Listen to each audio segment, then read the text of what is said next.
हरे कृष्णा बच्चों, कैसे हैं आप। आशा करता हूँ अच्छे होंगे और मन से पढ़ रहे होंगे। बच्चों, बहुत टाइम बाद मुलाकात हो रही है, लगभग 15 या 16 दिन हो गए होंगे।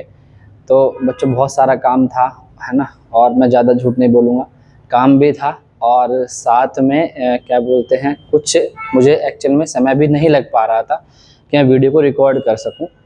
तो बिज़ी बहुत सारा बिज़ी हो गया था। कोई बहाना नहीं बनाऊँगा कि भाई ये हो रहा था या वो हो रहा था, नहीं, कुछ भी ऐसा नहीं था। बस ये था कि समय नहीं मिल पा रहा था वीडियो बनाने का, तो इस तरीके से कुछ एडजस्टमेंट हो नहीं पाता कि किस समय वीडियो को बनाऊँ। तो बड़ी प्रॉब्लम हो गई थी कि समय को कैसे एडजस्ट करूँ। आज बहुत मतलब कि लगभग अभी ये वीडियो आपको कल मिलेगी और अभी लगभग 10 साढ़े 9 के आसपास टाइम हो रहा है। तो अभी काम निपटा के, अभी भी काम रह रहा है बहुत सारा, तो अभी एक वीडियो बना करके फिर जाकर उस काम को करूँगा। और काम करने के बाद फिर आपका जो वीडियो वाला रूटीन है इसको रेगुलर अब रखने की कोशिश करूँगा पूरी। वादा नहीं करता हूँ, हर बार बोलता हूँ कल से रहेगा तो टूट जाता है, पर अब कोशिश करूँगा। आगे राधा रानी के ऊपर है, जैसा वो करवाएंगी वैसा करेंगे। तो उन्होंने चाहा तो भगवान की कृपा रही तो आपका अब जो ये रूटीन है ये रेगुलर रहेगा। और साथ ही साथ और भी चीज़ें जो हम सोच रहे हैं उस पर भी काम करेंगे। फ्री ऑफ कॉस्ट पूरा सिलेबस आपको यहाँ पे मिलना शुरू होगा। जैसे यूपीएसआई, एनटीपीसी मेंस, जैसे एनटीपीसी का प्री हुआ है उसकी आंसर की आई है, तो आप लोगों के नंबर आए होंगे। उसमें हमारे कोचिंग से भी काफ़ी लोगों के नंबर आए हैं, है ना। मतलब आंसर किया है उसमें अच्छे ठीक नंबर हैं, किसी के 70 हैं तो किसी के 62 हैं। अब आगे देखते हैं कि नेगेटिव हटाने के बाद कितने वो नंबर पे देंगे ला करके। तो कुल मिलाकर एनटीपीसी का जो मेंस होगा उसका सिलेबस हम पढ़ाना शुरू करेंगे इस पे। ऐसे ही यूपी का सिलेबस पढ़ाना शुरू करेंगे, ऐसे ही एसएससी का पढ़ाना शुरू करेंगे। धीरे धीरे आपको काम पे, मतलब धीरे धीरे आपके लिए काम करेंगे। खैर मैं ज़्यादा बात नहीं करता हूँ कि बेकार में आज इतने टाइम बाद तो स्टार्ट करा है और हम बातों में निकाल दें। बातें लास्ट में कर लेंगे, पहले काम कर लेते हैं। बच्चों आज की जो क्लास है वो है हमारी जैन धर्म की विशेषताएं। इससे पहले मैंने आपको जो पढ़ाया था, मैं एक बार चेक कर लेता हूँ, काफ़ी टाइम बाद है। तो मैंने आपको महावीर स्वामी के बारे में बता दिया था। अब जब महावीर स्वामी के बारे में पता चल गया था तो अब हमें ये देखना है कि जैन धर्म की मुख्य मुख्य विशेषता क्या क्या थी। जैसे इसी में मैं आपको ये बताऊंगा कि जैन धर्म कैसे 2 भागों में बट गया था, कि कौन दिगंबर हो गए थे और कौन श्वेतांबर हो गए थे, कौन सफ़ेद वस्त्र पहनते हैं और कौन नग्न रहते हैं। नग्न रहने के पीछे क्या कारण था और सफ़ेद वस्त्र पहनने के पीछे क्या कारण था। कुछ जैन मुंह पे पट्टी बांधते हैं, तो पट्टी बांधने के पीछे क्या कारण था। जो जैन होंगे वो आपको मैक्सिमम बिजनेसमैन दिखेंगे, वो आपको एग्रीकल्चर में नहीं दिखेंगे। तो क्या कारण है कि एग्रीकल्चर में जैन नहीं दिखते। मैक्सिमम जैन जो लोग होते हैं वो बिजनेसमैन ही दिखते हैं। तो इसके पीछे का भी रीज़न बताऊंगा, क्यों जैन धर्म दक्षिण भारत में चला गया था, किस तरीके से जैन धर्म आगे पनपा है। तो ये सारी किस में आती है, विशेषता में आती है। सम्यक ज्ञान क्या होता है, सम्यक दर्शन क्या होता है, सम्यक आचरण क्या होता है, जो जैन धर्म की विशेषताएं हैं उनके बारे में हम बात करेंगे। और आज ही आपको ये पता चलेगा कि जो बिंबिसार था मगध का शासक, मैंने मगध में पढ़ाया था, उस बिंबिसार का बेटा था अजातशत्रु। उस अजातशत्रु से किस प्रकार लिंक होते हैं महावीर स्वामी, यानी कि बिंबिसार और महावीर स्वामी का क्या लिंक होता है उसको भी आज हम देखेंगे। ये दोनों भी आपस में मिले हुए हैं। तो आपको आज फिर दोबारा से मैं मैप के साथ वज्जी संघ को बताऊंगा। वज्जी संघ की जो राजधानी थी वैशाली, फिर उस वैशाली को दिखाऊंगा। वैशाली जो इलाका पड़ता था, कुछ नेपाल का मिथिला वाला क्षेत्र, बिहार का दरभंगा वाला क्षेत्र, यानी बिहार और नेपाल के कुछ भाग को मिला करके वज्जी बोला था। उसे व्रज्जी भी बोल देते थे, व्रज्जी, जैसे यहाँ लिखा है व्रज्जी, आपको दिख रहा होगा। सॉरी, मार्क कर लेते हैं थोड़ा पिंक वाला, फिर दिखाते हैं। ये व्रज्जी है ना, तो व्रज्जी, तो इस व्रज्जी संघ की राजधानी जो थी वो थी वैशाली। तो मैं इस वैशाली पे आने से पहले आपको मेन चीजें बताता हूँ, फिर मैं ये बताऊंगा बिंबिसार किस प्रकार से महावीर स्वामी से लिंक करता है। और महावीर स्वामी जो थे वो जैन धर्म के 24वें तीर्थंकर यानी कि अंतिम तीर्थंकर थे। मैंने जैन शब्द, तीर्थंकर शब्द सारे के सारे शब्द बता रखे हैं अच्छे से, जो मेरी पहली क्लास है। जो बच्चे अभी ज्वाइन हुए हैं हमारे चैनल के साथ वो पहले की क्लासेस देखें, उन क्लासेस से आपका लिंक बनेगा, क्योंकि कोई भी लिंक हमने तोड़ा नहीं है। अच्छा बच्चों, एक चीज़ ध्यान रखना, जैसे मैं एसएससी पढ़ाऊंगा ना, तो उसमें भी इतिहास स्टार्टिंग से चलेगा, लेकिन उस इतिहास में कुछ बातें आपको स्टार्टिंग की चेंज दिखेंगी, है ना। जैसे इतिहास में एसएससी कुछ अलग से भी क्वेश्चन पूछ लेता है, तो उसको मैं बताऊंगा जब मैं एसएससी का एक बैच शुरू करूँगा, ऐसे यूपी का बैच शुरू करूँगा, तो बाकी चीज़ें तो वैसे रहेंगी, लेकिन स्टार्टिंग की मैंने यहाँ पे कुछ चीज़ें छोड़ी थी, तो उन चीज़ों को मैं वहाँ कवर करूँगा, ठीक है। खैर फिलहाल अभी शुरू करते हैं यहाँ पे। तो देखें, जैसे आपको पता है वीडियो हमारा 25 से 30 मिनट का ही रहता है, तो उतना ही बनाएंगे। देखो, महावीर स्वामी का प्रथम शिष्य, तो ये विशेषताएं हैं, पेपर में आपसे पूछेगा महावीर स्वामी के प्रथम शिष्य कौन थे, तो आप बताएंगे महावीर स्वामी के प्रथम शिष्य उनके दामाद थे जमाली, ठीक है ना। महावीर स्वामी के प्रथम शिष्य उनके दामाद थे जमाली, और जमाली क्षत्रिय कुल के ही थे, और जमाली का विवाह महावीर स्वामी की पुत्री प्रियदर्शना से हुआ था। तो महावीर स्वामी की जो माता थी वो थी त्रिशला, और महावीर स्वामी की जो पुत्री थी वो थी प्रियदर्शना। प्रियदर्शना का जो विवाह हुआ था वो जमाली से हुआ था। जमाली भी क्षत्रिय ही कुल के थे, महावीर स्वामी भी क्षत्रिय कुल के थे। तो जो महावीर स्वामी के जो दामाद थे वो कौन थे? जमाली, और इन्हीं जमाली का विवाह किससे हुआ? प्रियदर्शना से हुआ, और यही जमाली महावीर स्वामी के पहले शिष्य बने थे। फिर बीच में इनसे मतभेद भी हुआ था, वो आगे आएगा मतभेद की बात, जब मैं जैन संगति पढ़ाऊंगा तब मतभेद की बात भी डिस्कस करूंगा। तो आपके पेपर में आएगा महावीर स्वामी के पहले शिष्य कौन थे, तो बच्चों आप बताएंगे महावीर स्वामी के पहले शिष्य उनके पुत्र जमाली थे, सॉरी उनके दामाद जमाली थे, और जमाली का विवाह उनकी पुत्री प्रियदर्शना से हुआ था। तो पेपर में अगर आता है प्रियदर्शना का संबंध किससे है, तो जैन धर्म से। जमाली का किससे है? जैन धर्म से। पूछे गए हैं ये क्वेश्चंस, एनटीपीसी में ऐसे क्वेश्चंस पूछे गए थे कि कौन सा राजा मौर्य साम्राज्य से लिंक नहीं करता, तो इस तरीके से क्वेश्चन पूछे जाते हैं, इसीलिए मैं आपको डिटेलिंग में बताता हूँ चीजें। तो यहाँ समझ में आई कैवल्य। अब कैवल्य मैंने पहले ही बताया था, महावीर स्वामी को 42 वर्ष की आयु में सर्वोच्च ज्ञान यानी कैवल्य की प्राप्ति हुई थी। कैवल्य का मतलब होता है सर्वोच्च ज्ञान। तो पेपर में सिंपल पूछा जाएगा कैवल्य का अर्थ क्या होता है, आप बोलोगे उच्चतम ज्ञान, सर्वोच्च ज्ञान, यानी कि अब तो सब चीज हमें मिल चुकी है, उसके बाद और की वैल्यू और कोई चीज नहीं मिलेगी। तो कैवल्य का ज्ञान, कैवल्य का मतलब होता है सर्वोच्च ज्ञान। तो महावीर स्वामी को 42 वर्ष की आयु में सर्वोच्च ज्ञान कैवल्य की प्राप्ति हुई थी, और कैवल्य प्राप्त होने के बाद महावीर स्वामी को कैवलिन, जिन, अहर मतलब योग्य एवं निर्ग्रंथ कहा गया। ये जरूर ध्यान रखना, जिन, इस जिन का जिक्र मैं अभी आगे दोबारा करूंगा, तो आपसे पूछूंगा जिन का अर्थ मैंने क्या बताया था, है ना, मतलब जिन किसे कहा गया था, तो ये वाली बात मैं आपसे पूछूंगा, ठीक है। तो महावीर स्वामी को जब ज्ञान की प्राप्ति हो गई, कैवल्य की प्राप्ति हो गई, तो उनके नाम अलग अलग पड़ गए। पहला नाम पड़ गया जैसे कैवलिन, दूसरा पड़ गया जिन, अहर और निर्ग्रंथ, इस प्रकार महावीर स्वामी के नाम रखे गए। क्या मिलने के बाद? ज्ञान मिलने के बाद, सर्वोच्च ज्ञान की प्राप्ति होने के बाद। तो अभी क्या बताया, महावीर स्वामी के पहले शिष्य उनके दामाद जमाली थे। जमाली का विवाह उनकी पुत्री प्रियदर्शना के साथ हुआ था। उसके साथ महावीर स्वामी को 42 वर्ष की उम्र में सर्वोच्च ज्ञान यानी कैवल्य मिल गया था। कैवल्य के बाद उनका नाम जिन हो गया था, कैवलिन हो गया था, अहर यानी योग्य हो गया था, तो ये सारे उनके नाम हो गए थे या निर्ग्रंथ हो गया था, ठीक है। आगे देखते हैं। पहले देखो सही दिख रहा है क्या, मैं एक बार चेक कर लेता हूँ, सही दिख रहा है या नहीं दिख रहा? सही है बिल्कुल। अब देखो, बिंबिसार एवं अजातशत्रु से महावीर का संबंध, महावीर स्वामी का संबंध, बिंबिसार और अजातशत्रु से महावीर स्वामी का संबंध, इस चीज को समझना। अब ये एक इंटरेस्टिंग पॉइंट है कि कम से कम जो आज तक आप जैन धर्म पढ़ते आए हो, पता तो चले ये महावीर स्वामी मगध के जो महाजनपद थे उनके साथ कैसे लिंक करते हैं। तो बिंबिसार के साथ और अजातशत्रु के साथ महावीर स्वामी का क्या रिलेशन है, बहुत ढंग से समझना। महावीर स्वामी की माता थी त्रिशला, महावीर स्वामी की माता त्रिशला। इन त्रिशला जो था, जो महावीर स्वामी की माता थी त्रिशला, ये त्रिशला जो थी ये लिच्छवी गणराज्य के शासक चेटक की बहन थी। अब यहाँ पर एक इंपॉर्टेंट हुआ लिच्छवी और एक इंपॉर्टेंट हुआ चेटक, सही है। तो अब आपको ये पता होना चाहिए कि भाई लिच्छवी पड़ता कहाँ है। तो पहले मैं आपको बताता हूँ, लिच्छवी भी बिहार में ही पड़ता है, ठीक है। लिच्छवी कहाँ पड़ता है? बिहार में पड़ता है। तो अभी और क्लियर करूंगा, लिच्छवी भी ध्यान रखें बिहार में पड़ता है। तो लिच्छवी जो गणराज्य था यानी वज्जी संघ में वज्जी संघ में टोटल 8 गणराज्य थे, ऐसे बोला जाता है।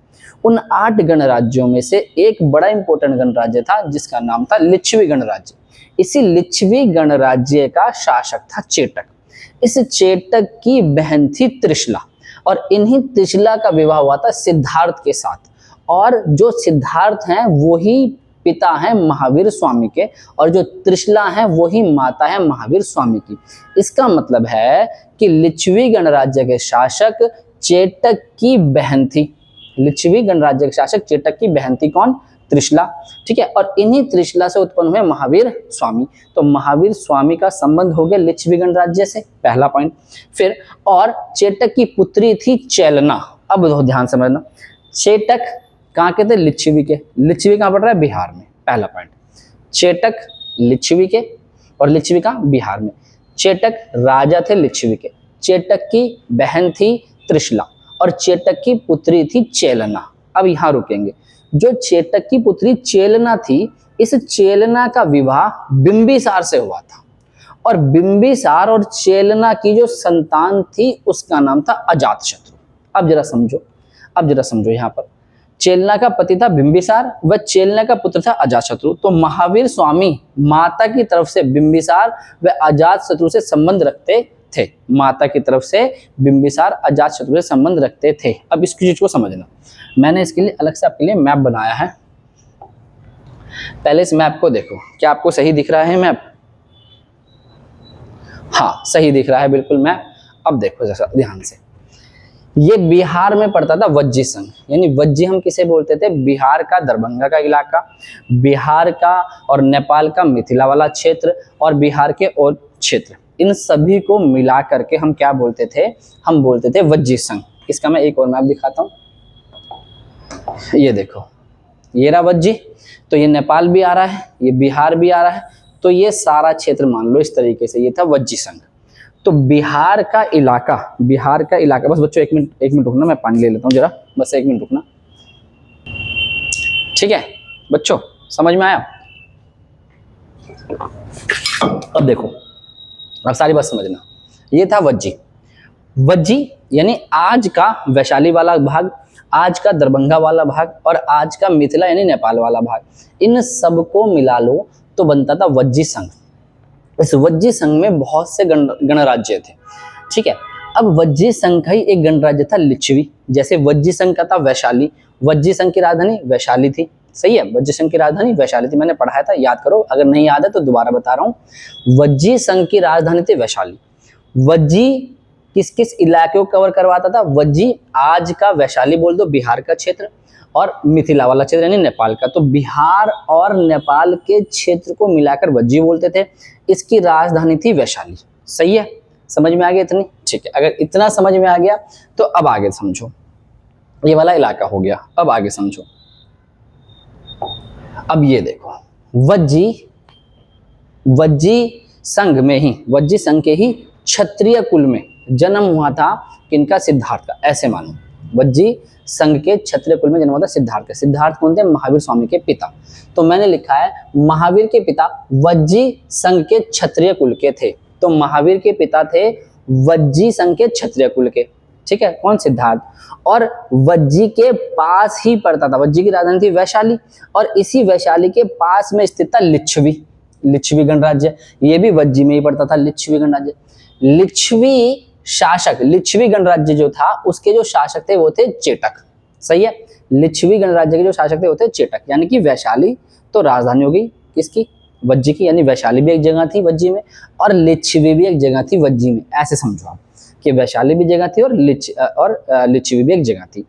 तो जो वज्जी संघ के शासक थे जिनका नाम था सिद्धार्थ, वो थे महावीर के पिता। तो ये रहे सिद्धार्थ। और वैशाली थी राजधानी। लिच्छवी जो थी, लिच्छवी भी एक जगह थी। क्लियर हुई? पहले पॉइंट, इन चीजों को समझ लें। वज्जी था पूरा क्षेत्र, इसकी राजधानी थी वैशाली, यानी वैशाली भी एक जगह हो गई। इसी वज्जी में एक जगह पड़ती थी लिच्छवी। इसी लिच्छवी का शासक था चेटक। लिच्छवी का शासक चेटक। इस चेटक, लिच्छवी का शासक चेटक, इस चेटक की जो बहन थी उसका नाम था त्रिशला। लिच्छवी का शासक चेटक, चेटक की बहन त्रिशला। इस त्रिशला का विवाह होता सिद्धार्थ से। सिद्धार्थ कौन थे? वज्जी संघ के क्षत्रिय कुल के राजा सिद्धार्थ से, और इनसे पुत्र हुआ था महावीर स्वामी, यानी जैन धर्म के 24वें तीर्थंकर जो थे वो हो गए लिच्छवी के, एक तरीके से माता की तरफ से लिच्छवी के हो गए और पिता की तरफ से वज्जी क्षेत्र के हो गए, और ओवरऑल इलाका कौन सा हो गया, बिहार और मिथिला वाला। क्लियर हो गई वाली बात है, ठीक है। अब आगे समझो, तो ये तो हो गया जो चेटक थे उनकी बहन के बारे में। अब चेटक की पुत्री को पकड़ो, जो चेटक की पुत्री थी, चेटक कौन से, लिच्छवी के, लिच्छवी जगह का वज्जी में, ठीक है ना, और वज्जी की राजधानी क्या, वैशाली। तो चेटक की पुत्री थी चेलना, चेलना का विवाह हुआ था बिंबिसार से, अगर नहीं समझ में आया तो बोल भी रहा हूँ, चेटक का विवाह हुआ था बिंबिसार से, और इनसे पुत्र हुआ था अजातशत्रु। अब देखो जरा, यानी कि ये तो हो गए मान लो चेटक, इन चेटक की एक बहन हो गई त्रिशला, इनसे तो उत्पन्न हुए महावीर स्वामी, और इस चेटक की जो पुत्री है चेलना, इस चेलना से उत्पन्न हुए अजातशत्रु। तो अजातशत्रु और महावीर स्वामी आपस में हो गए, नहीं हो गए रिलेटिव, हो गए ना भाई भाई एक तरीके से। तो इसी तरीके से हमने इस चीज को समझा है। अब वज्जी संघ एक गणतांत्रिक प्रणाली वाला राज्य था, वज्जी एक गणतांत्रिक मतलब कि दैट मींस यहाँ पे गणराज्य ही थे, और जिसमें 8 कुल थे, वज्जी में टोटल 8 कुल थे। इनमें से एक कुल कौन सा था, लिच्छवी भी था, वैशाली भी था, और भी थे। तो लिच्छवी से लिंक हो गया किसका, चेटक का, चेटक से लिंक हो गया त्रिशला का, उसी से लिंक हो गया चेलना का, और वज्जी से लिंक हो गया सिद्धार्थ का। तो वज्जी से हो गए सिद्धार्थ और लिच्छवी से हो गई माता त्रिशला। तो इन दोनों से उत्पन्न हुए कौन, अजातशत्रु। और चेटक की जो बहन थी कौन थी, चेलना, इन चेलना से उत्पन्न हुए कौन, सॉरी उससे हुए महावीर स्वामी, और चेलना से उत्पन्न हुए अजातशत्रु, और अजातशत्रु के पिता कौन, बिंबिसार। तो मैं आपको ये समझाना चाहता था कि बिंबिसार, अजातशत्रु, महावीर स्वामी आपस में संबंध रखते थे, इसीलिए जैन साहित्य में बिंबिसार को श्रोणिक कहा गया है, जैन साहित्य में बिंबिसार को श्रोणिक कहा गया है। तो याद रखेंगे श्रोणिक, आएगा पेपर में कि श्रोणिक के साहित्य में, या श्रोणिक किसे कहा गया, तो बिंबिसार को श्रोणिक कहा गया है जैन साहित्य में। मेरे हिसाब से समझ में आया होगा, सब समझाया मैंने अच्छे ढंग से, क्लियर हुआ भाई, ठीक से दोबारा सुनना समझना अच्छे से क्लियर हो जाएगा। तो कुल मिलाकर ये रिलेशन हुआ किसका, बिंबिसार, अजातशत्रु और महावीर स्वामी का, क्लियर हुआ। चलो मैं यही समझाना चाहता था आप लोगों को। अब आगे आ जाते हैं, अब हम आ जाते हैं इस पे, नहीं इसी वाले पे, अब समझ में आ जाएगा। महावीर स्वामी की माता त्रिशला थी, जो लिच्छवी गणराज्य के शासक चेटक की बहन थी, और चेटक की पुत्री थी चेलना, और चेलना का पति था बिंबिसार, व चेलना का पुत्र था अजातशत्रु। तो महावीर स्वामी माता की तरफ से बिंबिसार व अजातशत्रु से संबंध रखते थे।